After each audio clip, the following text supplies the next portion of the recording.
राम के भाई भरत, जिन पर सबसे कम चर्चा होती है, सबसे कम भरत पर बोला गया है।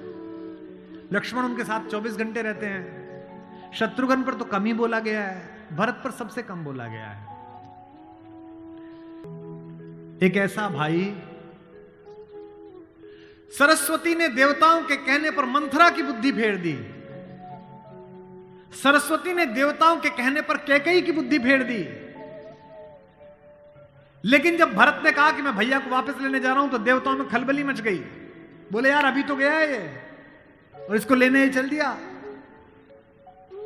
और राम भावुक भी है इसके प्रेम में, वापस ना आ जाएं।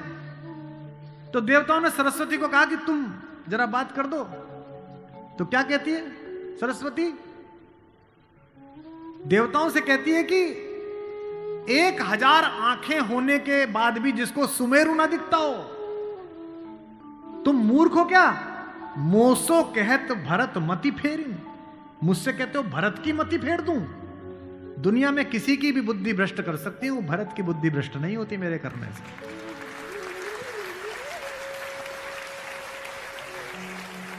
मराठी लोक कथा है, दक्षिण की राम कथाओं में है कि भरत जब भैया को ढूंढते हुए निकले तो पूरे खानदान को लेकर निकले। भरत ने कहा किसी की तो मान लेंगे, कौशल्या की मान लेंगे, ससुर को भी लेकर गए। आप में से अधिकांश लोगों को पता होगा कि 4 बेटियां जनक की हैं, मांडवी, श्रुतकीर्ति, उर्मिला और भारतेश्वरी माता सीता। ससुर साहब को भी लेके गए, सास को भी लेके गए, गुरु वशिष्ठ को भी लेके गए कि किसी की तो मान लेंगे। जब पहली रात भरत वहीं रुके जहां राम रुके थे, भरद्वाज के आश्रम में। सुबह चलते समय भरत संकोच में थे, तो भरद्वाज ने कहा कि राजन, क्योंकि राजा हो चुके थे, आपके चेहरे पर संकोच है। तो भरत ने डरते हुए कहा कि महर्षि मैं डरा हुआ हूं, मेरी मां ने इतनी बदतमीजी की बात कर दी, मैं बाहर था।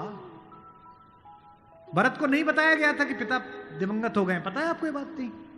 भरत को संदेश भेजा गया था तो उसमें यह नहीं कहा गया था कि पिता एक्सपायर कर गए, यह कहा गया था कोई इमरजेंसी है, घर आओ। अयोध्या के बाहर नंदीग्राम में इनके पूर्वजों का एक मंदिर था, जहां इनके पूर्वजों की प्रतिमाएं लगी हुई थी, मानधाता की, दिलीप की, रघु की, अज की, नहुष की। वहां भरत रास्ते में रुके अपनी सेना के साथ पूजन करने के लिए कि पूर्वजों का पूजन कर लूं, पुरखों का। पुरोहित ने हाथ में थाली दी, तो पहले इसका पूजन प्रथु, जो सबसे पहले जिनके कारण ये पृथ्वी कहलाती है, इनके घर के, फिर मानधाता का, फिर राजा बलि का जिन्होंने अपना मांस दे दिया था, रंतिदेव का। पूजन करते करते अज, रघु, दिलीप तक आए, और जैसे ही उन्होंने अगली मूर्ति देखी तो देखी पिताजी की मूर्ति। तेज तो थे ही, उन्होंने पुरोहित की तरफ देखा कि ये क्या? पुरोहित की आंख में आंसू, उसने कहा कि महाराज नहीं रहे, और भरत के हाथ से थाली छूट गई। भरत ने कहा मुझे किसी ने बताया क्यों नहीं कि पिताजी दिवंगत हो गए, क्या हुआ था? बोले राम को वनवास मिल गया। भैया को वनवास क्यों मिल गया? आपकी मां ने मांग लिया। भरत घोड़ा दौड़ाते हुए अयोध्या तक पहुंचे, रोते हुए। सोच के देखिए, भरत जैसा भाई, भ्रातृत्व में राम किसी का उदाहरण नहीं देते, लक्ष्मण का भी नहीं देते। जब हनुमान को गले लगाते हैं तो ये नहीं कहते कि तुम लक्ष्मण जैसे भैया हो मेरे, तुम मोहि प्रिय ही भरत संभाई। देना हुआ है जब कोई प्यारा उदाहरण, हमने दिया है सिर्फ तुम्हारा उदाहरण।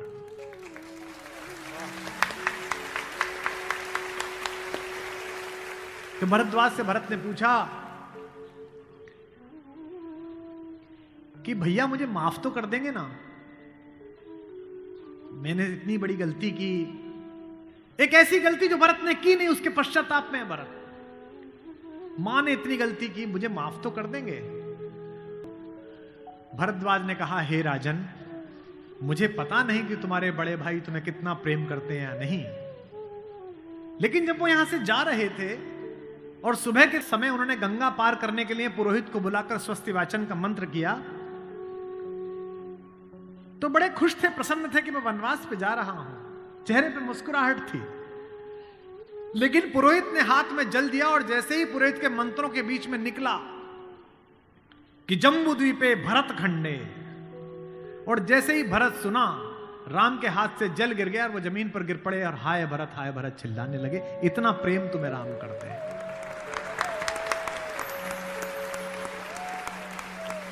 राम करुणा से भरे हुए हैं, इसीलिए करुणा निधि है। इसीलिए कहता हूं कि इस कहानी से पॉलिटिक्स सीखिए, इस कहानी से स्ट्रेटेजी सीखिए, इस कहानी से ह्यूमन वैल्यूज सीखिए, फैमिली वैल्यूज सीखिए। और जो राजनीति में लोग काम करते हैं उनसे भी अनुरोध है कि सदा जनता की भावनाएं ही सत्य नहीं होती।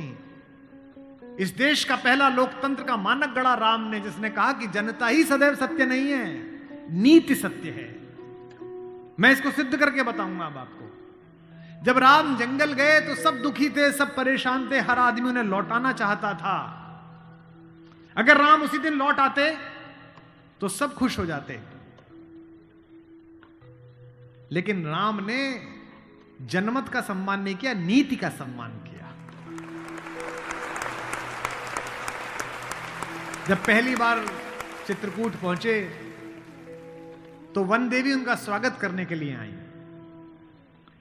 वन देवी ने पूछा कि आप मेरे यहां विश्राम करने आए हैं, मैं आपके लिए क्या कर सकती हूं। तो राम ने क्या मांगा होगा सोचो। राम ने कहा कि हे वन देवी, बाकी सब ठीक है, निभा लेंगे, पर्णकुटी बना लेंगे, फल फूल खा लेंगे, जिस रास्ते से मैं आया हूं उसके कांटे हटा देना। वन देवी ने कहा कि आप तो आ चुके, अब कांटे हटाऊं ना हटाऊं इससे क्या। राम ने जो उत्तर दिया वो आपकी आंख भिगोने के लिए काफी है। राम ने कहा कि मेरी तो कोई दिक्कत नहीं है, मेरे पैर में कांटे लग गए, पर मुझे ढूंढता ढूंढता मेरा भाई भरत इसी रास्ते से आएगा, उसको कांटे नहीं चुभने चाहिए, कांटे हटा दे।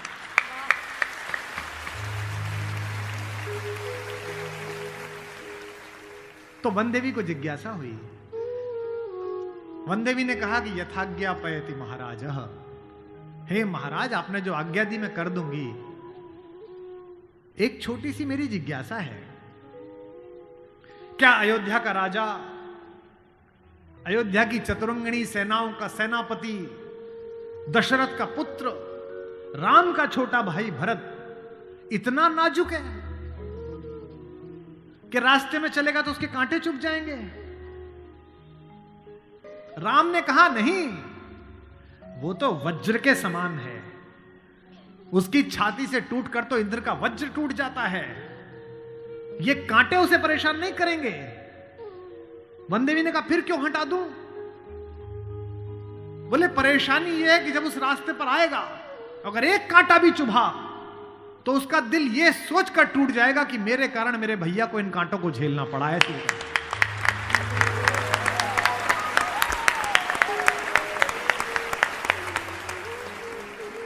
बिना चप्पलों के भरत चले, और जब चले तो भई मृदु भूमि सकुच मन मन ही, भूमि भी संकोच से भर गई।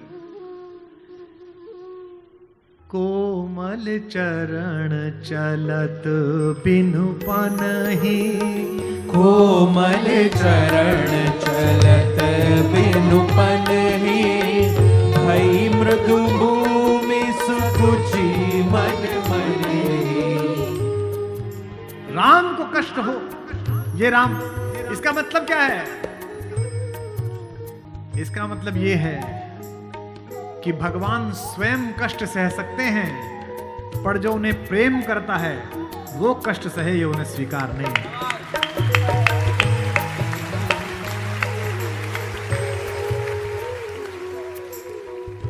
चित्रकूट में रात्रि का समय है, चांदनी खिली हुई है, चंद्रमा निकला हुआ है। जब राम पैदा हुए तो चंद्रमा दुखी था। पालने में लेटे लेटे राम ने देखा कि ये उदास है, तो राम ने पूछा यार हम आए सब खुश है, तू क्यों उदास है? चंद्रमा बोला हमारी क्या खुशी, सूर्यवंश में पैदा हुए हो, सूर्यवंशी सूर्यवंशी सूर्यवंशी, हमारा क्या मतलब, मैं क्यों सेलिब्रेट करूं?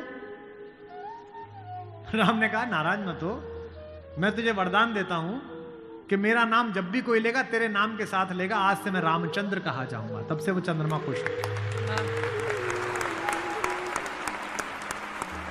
मैथिली शरण गुप्त जी ने साकेत में लिखा, सामने जनता बैठी हुई है, ये वो पल था जहां से राम की कहानी पलट सकती थी। अगर दशरथ के अंधेरे कक्ष का एक निर्णय राम को इस जंगल तक लाया है मित्रों, तो आज इस पूर्णमासी के चांद के नीचे का राम का एक निर्णय राम को वापस अयोध्या ले जा सकता है या लंका ले जा सकता है। ये वो रात थी। मुझसे कोई पूछता है कि राम कथा की सबसे महत्वपूर्ण रात्रि कौन सी है, जिस दिन लक्ष्मण को मूर्छा आई वो भी महत्वपूर्ण नहीं थी, क्योंकि पता था कि बच जाएंगे। जिस दिन सीता का अपहरण हुआ वो रात्रि भी महत्वपूर्ण नहीं थी। यही रात महत्वपूर्ण थी, यही रात अंतिम, यही रात भारी, जिसमें भरत, शत्रुघ्न, तीनों माताएं, गुरु वशिष्ठ, ससुर साहब, सास, सब आए हैं कि बस राम लौट चलो। तदनंतर बैठी सभा उटज के आगे, नीले वितान के तले दीप बहु जागे, टकटकी लगाए नयन सुरों के थे वे, सब देख रहे थे। परिणाम उत्सुक उन भयातुरों के थे वे, वह चंद्रलोक था कहां चांदनी वैसी, प्रभु बोले गिरा गंभीर गूढ़ निधि जैसी। जब सबने खाना खा लिया, सबने पानी पी लिया, तब भगवान ने सबको बिठाकर पूछा, क्या सवाल पहला? भरत जैसे आदमी से, हे भरत भद्र, अब कहो अभीप्सित अपना, इतनी दूर चल के आए हो, बताओ क्या चाहिए? सब सजग हो गए, भंग हुआ ज्यों सपना। एक बात पूछी कि बेटा बताओ क्यों आए हो, तो क्या बोले भरत? हे आर्य रहा क्या भरत अभीप्सित अब भी।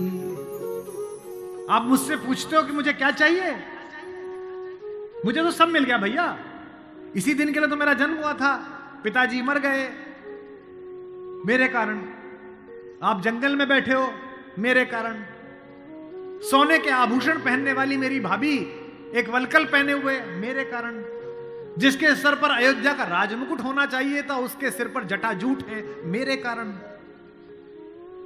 हे आर्य रहा क्या भरत अभीप्सित अब भी, मिल गया अकंटक राज्य उसे जब तब भी, पाया तुमने तरुतले अरण्य बसेरा, रह गया अभीप्सित शेष तदपि क्या मेरा।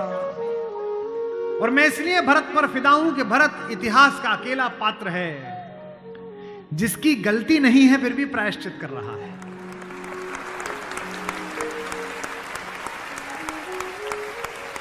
हम इस भारत में न जाने किन किन पूर्वजों की गलतियों के प्रायश्चित कर रहे हैं।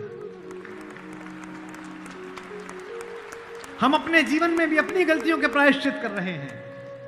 भरत अकेले हैं जिनकी कोई गलती नहीं है, उनकी मां की गलती है और वो प्रायश्चित कर रहे हैं। यहीं से राम का लोकतंत्र प्रारंभ होता है। कैसे? पूरी अयोध्या सोचती है कि कैकेयी अपराधिन है। राम उस रात दो काम करते हैं। भरत को लोकतंत्र का मंत्र देते हैं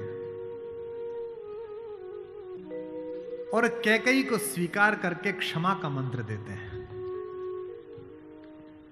यह पहली बार हुआ। उन्हें पता था कि अगर भरत लौट भी जाएगा तो जीवन भर मां से बात नहीं करेगा, पूरी अयोध्या इनके नाम पर नाराज रहेगी। इसलिए जब तीनों माएं पहुंची हैं, आपने मानस कुछ लोगों ने पढ़ी होगी, प्रथम राम भेंटी कैकेयी।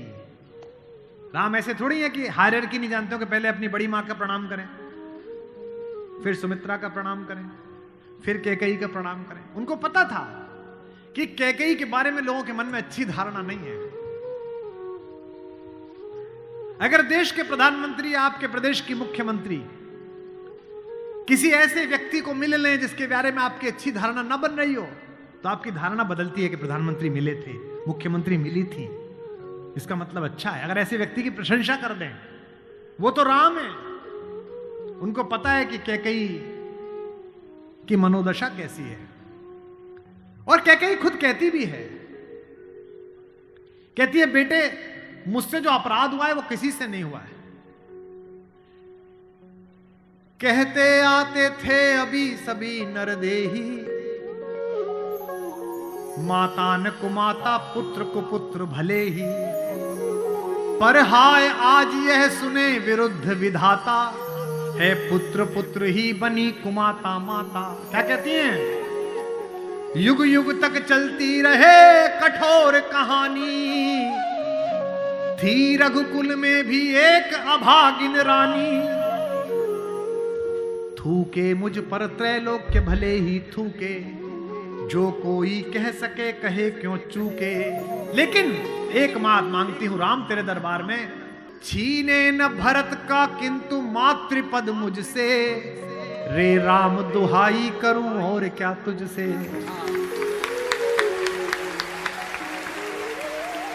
सोचिए कैसा क्षण है, अपने ही बेटे को मांग रही है राम से।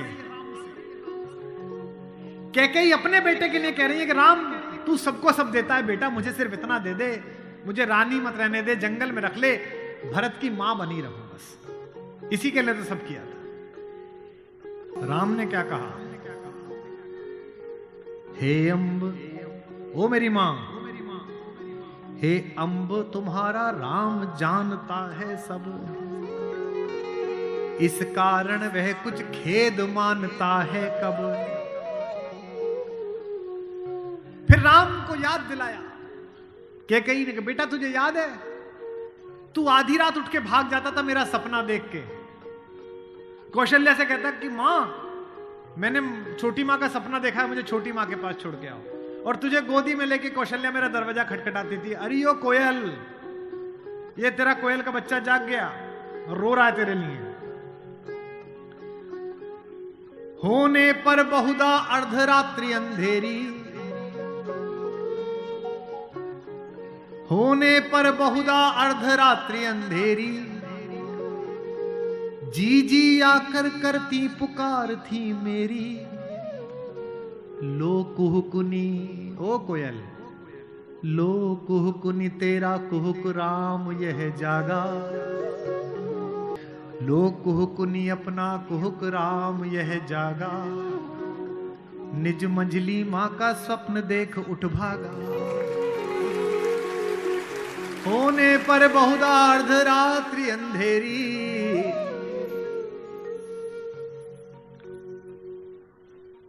राम ने क्या कहा? मैं वही राम तू वही कैकेयी मेरी, कि 100 बार धन्य वह एक लाल की माई। कौन? 100 बार धन्य वह एक लाल की माई, जिस जननी ने है जना भरत सा भाई।